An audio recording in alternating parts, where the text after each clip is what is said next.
These symbols match Scott's. This must be some sort of code.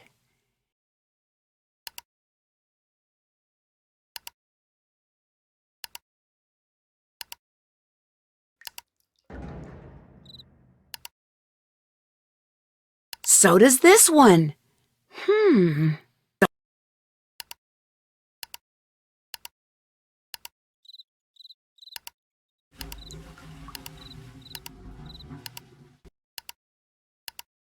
These are all of the windmill. That must be where Scott's been meeting Brooke.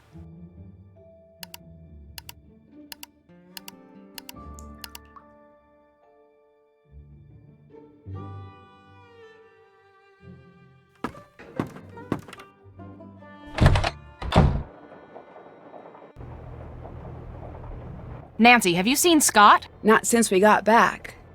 There's a huge front coming in and he's nowhere to be seen. This is not like Scott. If you see him around, will you let me know?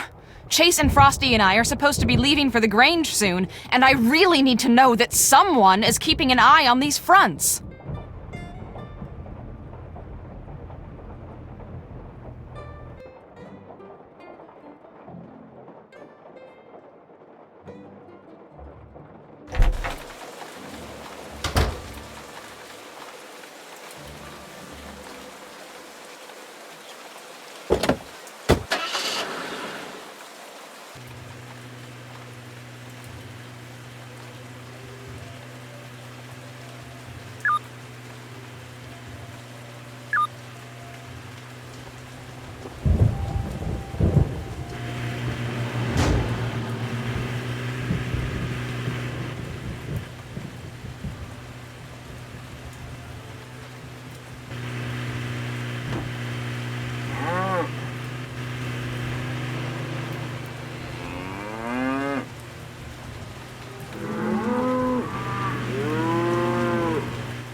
Nancy, what are you doing here?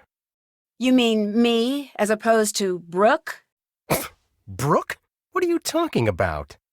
When I was fixing the phone jack, I accidentally overheard the phone conversation you two had. I could hear it through the headset on your desk. And just what do you think you overheard? Enough to know you two are working together. You've been sabotaging your own team, haven't you? You've been doing everything you can to make sure Brooke's team wins and yours loses. That's ridiculous. That's why you're meeting her way out here, so the people who've been looking up to you all this time couldn't see her paying you off. I have never gotten the credit I deserve for the work I've done, ever! I know more about tornadoes than any person alive, and I get neither the respect nor the compensation people half as brilliant as me get without lifting a finger. Why? Because I work for a podunk college run by podunk incompetents bent on badmouthing and spiting me at every turn just because I don't play well with others at their idiotic staff meetings. Why don't you just quit?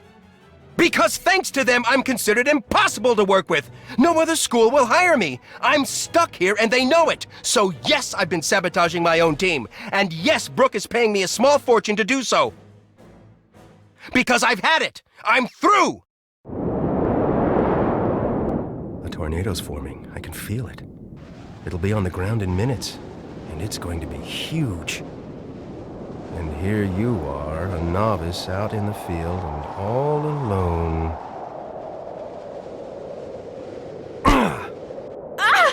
Nancy, please pick up. Over.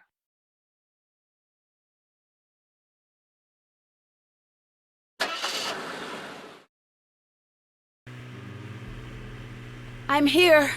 I think Scott knocked me out. He did what? When I confronted him about selling the team out to Brooke, he went berserk. I can't believe he would do that, and with Brooke Tavenaugh of all people. Well, we'll deal with that later. Right now I need you down here at the Grange ASAP.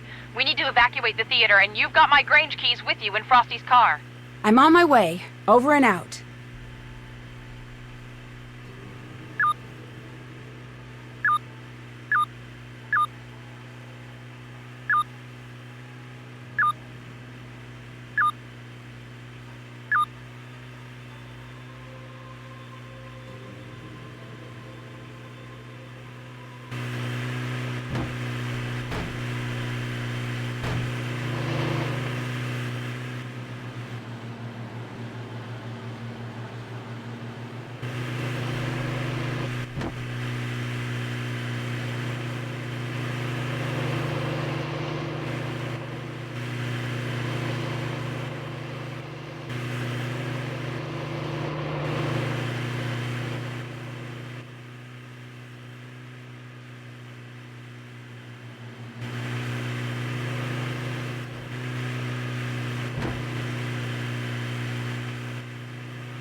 It's been chaos here. I was able to cobble together a pretty basic tracking system back at the homestead, and instantly I knew we were in trouble. The storm was showing a high potential of moving into town, but without the proper readings, we couldn't issue an alert. I knew we'd have to evacuate the Grange in person. But when we got here, we saw that it's locked. The shelter is locked on a performance night. I need you to take care of this while the rest of us work on a backup plan, okay? I'm trusting you here. I know you can do this. There are a lot of people depending on you right now.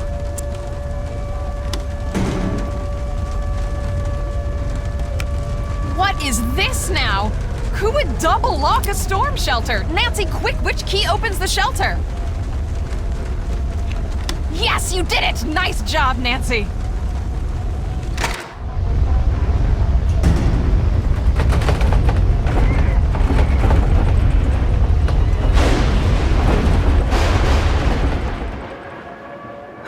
I think the worst is past.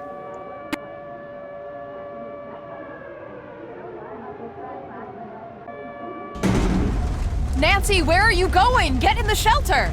I can't just let Scott get away. Okay, Nancy, first thing, switch on your GPS. That little dot you see, follow that and it will lead you right to Scott. We put a tracker on his truck. It's a safety thing. But Nancy, be careful out there. Keep this radio on and I'll do my best to keep you safe. Nancy, I'm really sorry about everything that happened back there. Scott, he wasn't always like this. I was worried about him earlier. His heart clearly wasn't in it anymore. He was putting us in danger. I just wanted to do what's best. That's not what it sounded like when I overheard you talking to Frosty. You two wanted to get rid of Scott, and from where I was standing, you sure didn't sound very concerned about safety. Nancy, I know it probably sounded bad, but there's a lot you don't know. Pete, the intern you took over for, his injury wasn't just an accident. He got hurt because Scott sent him out where he never should have been. After that, I knew I had to take over. That's still no... Looking back, I do things differently. But I did what I did for the right reasons. I wanted to push Scott until the world saw how reckless he was being. It was a mistake. I screwed up and I accept responsibility. No matter what happens out there, promise me that you'll be careful. I promise.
Find us some shelter. I wonder if there's a way to get into the spring house.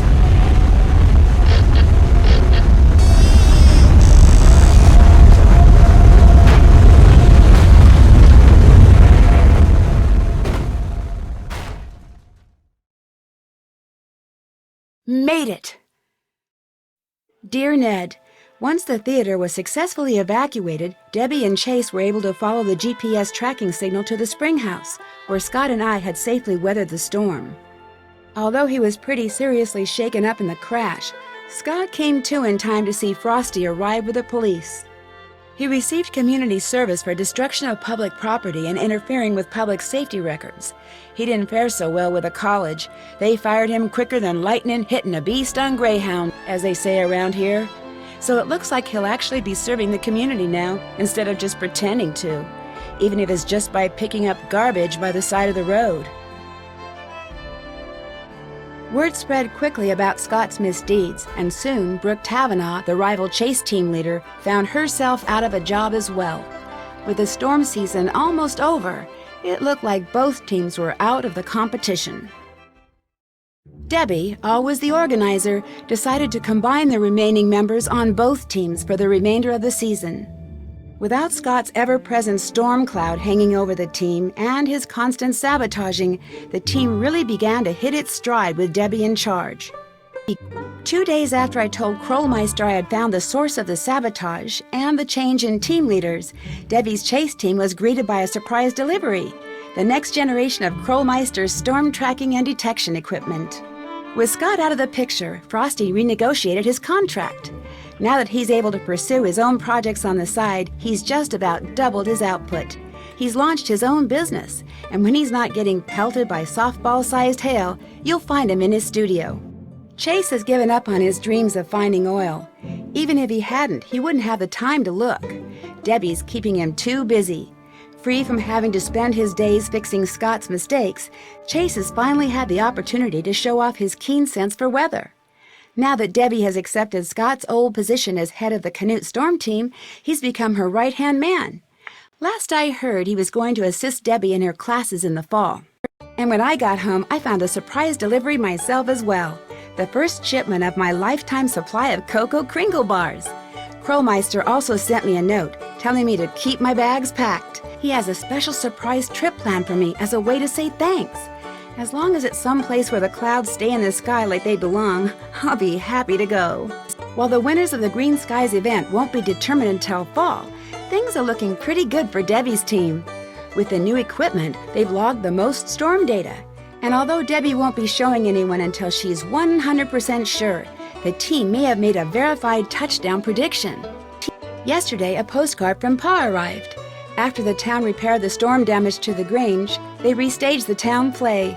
They even added a new part about the storm, including a scene where a certain someone unlocks the storm shelter. As long as it wasn't played by Pa in a wig, I'm happy. Pa says that he remembered most of his lines this time, at least the important ones. As for me, well, I've had just about enough stormy weather for one season. Love, Nancy.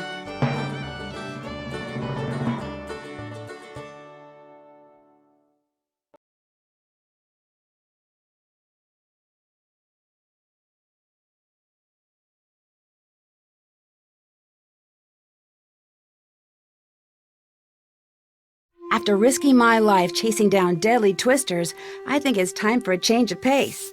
I've decided to join Bess and George on their trip to Kyoto, Japan. I've always wanted to visit Japan, from the exotic food and wild fashion in the cities to the nature and tradition in the smaller towns. I know there's going to be a ton to see and do. As a thank you for all of my hard detective work, P.G. Krollmeister has reserved a room for me at one of the area's best ryokans, or traditional inns. It'll be nice to finally take a break from solving mysteries and to spend a few weeks without danger and dark secrets hiding around every corner. I've already heard that the ryokan I'm staying in has quite a reputation. I'm not sure exactly for what, though. Well, I'll find that out soon enough.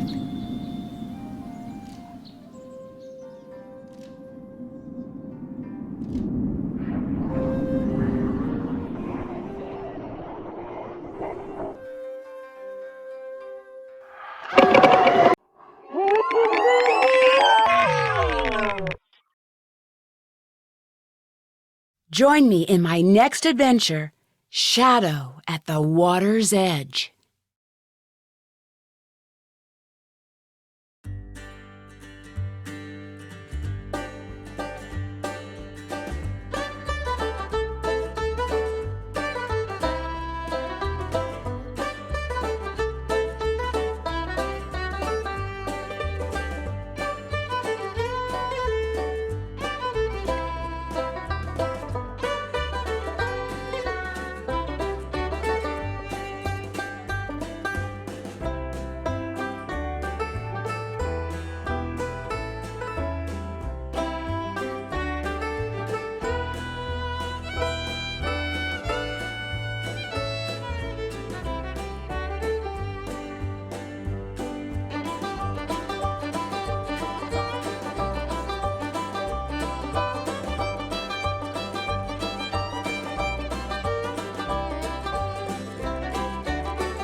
Action.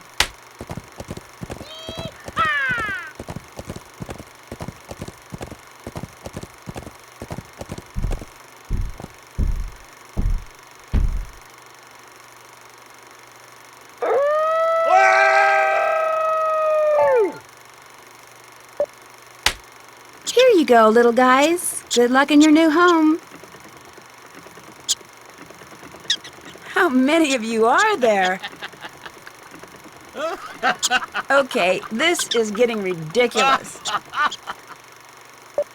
This is Elsie's first time as a driver on the Oklahoma circuit, but already she's showing herself to be a talented driver and fierce competitor on the track. It's rare to see a young cow driver with this much confidence, especially on such a difficult terrain. Excellent handling around the turns. Uh-oh, this could be trouble. And she handles it like a pro. Excellent performance today. Only one question remains. How did she get a car in the first place?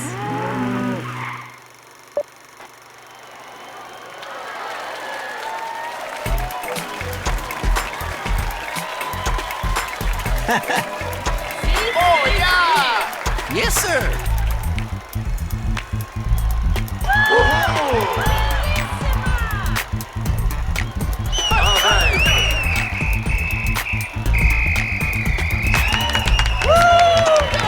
Yes, sir! Huh.